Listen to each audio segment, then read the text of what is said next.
ఉమ్మడి పాలమూరు జిల్లాలో మున్సిపల్ కురుక్షేత్రం ముగిసిన అసలు పీఠం దక్కించుకునే పాలిటిక్స్ కొనసాగుతున్నాయి. ఒక మున్సిపల్ కార్పొరేషన్ 18 మున్సిపాలిటీల్లో ఫలితాలు వెలువడంతో ఇప్పుడు అందరూ దృష్టి చైర్మన్, వైస్ చైర్మన్ పదవులపైనే ఉంది. స్పష్టమైన మెజార్టీ రాని చోట ఎక్స్ అఫీషియో ఓట్లు స్వతంత్రుల మద్దతు కీలకంగా మారాయి. పీఠం దక్కించుకోవడమే లక్ష్యంగా ప్రధాన పార్టీల తమ అభ్యర్థులను రహస్య ప్రాంతాలకు తరలించి క్యాంపు రాజకీయాలు నడుపుతున్నాయి. ఇక ఇదే అంశానికి సంబంధించి మరింత సమాచారాన్ని మా ప్రతినిధి సాగర్ ఫోన్ లైన్లో అందిస్తారు. సాగర్, ఉమ్మడి పాలమూరు జిల్లాలో మున్సిపల్ కురుక్షేత్రం ముగిసిన అసలు పీఠం దక్కించుకునే పాలిటిక్స్ సంబంధించి మీ దగ్గర ఉన్న అప్డేట్స్ ఏంటి సాగర్?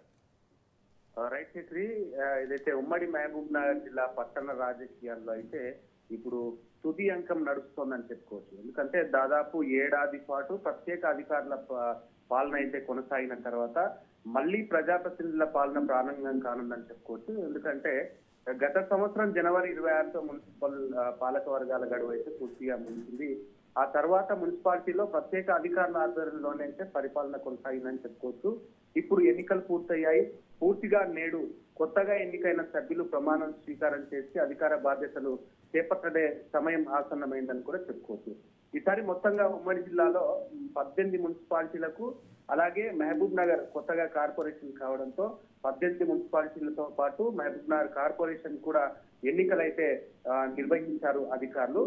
మొట్టమొదటగా ఈసారి జరిగిన ఎన్నికలకు సంబంధించి ఫలితాలు కూడా మనం పూర్తిగా చర్చించుకున్నాం. అయితే కార్పొరేషన్ విషయానికి వస్తే మహబూబ్ నగర్ మేయర్ పదవి ఈసారి ప్రధాన ఆకర్షణగా మారింది. ఎందుకంటే మొట్టమొదటిసారిగా మేయర్ స్థానాన్ని కైవసం చేసుకునేందుకు పూర్తిగా అన్ని పార్టీల నాయకులైతే సాయశక్తుల ప్రయత్నిస్తున్నట్టు కూడా తెలుసుకోవచ్చు. అయితే ఏ ఒక్క పార్టీకి కూడా ఈ మహబూబ్ నగర్ సంబంధించి పూర్తిగా మెజార్టీ రాకపోవడంతో సమీకరణాలన్నీ కూడా కీలకంగా మారాయనుకోవచ్చు. అయితే కాంగ్రెస్ పార్టీ ఎక్కువ స్థానాలు గెలుచుకున్నప్పటికీ బీఆర్ఎస్ పార్టీ, బీజేపీ, ఎంఐఎం, ఇండిపెండెంట్లు కూడా ఇక్కడ కీలక నిర్ణయంగా మారే పరిస్థితి కూడా కనిపిస్తుంది. ఎందుకంటే మొత్తం 60 డివిజన్లు ఉన్న నేపథ్యంలో 31 స్థానాలు అయితే ఎవరికి కూడా స్పష్టంగా రాలేదు. 29 స్థానాల్లో అయితే కాంగ్రెస్ గెలిచింది. మరో 2 స్థానాలు రావడం కోసం ఇప్పటికే క్యాంపు రాజకీయాలన్నీ కూడా చేసుకున్నట్టుగా కూడా తెలుస్తుంది.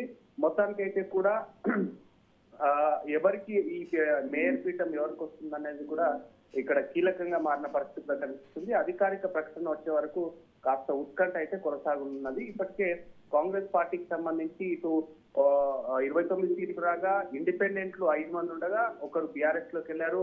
మరో 4 ఇండిపెండెంట్ అంతా కూడా కాంగ్రెస్ లో జాయిన్ అయినట్టుగా కూడా అంతర్గతంగా తెలుస్తున్న పరిస్థితి.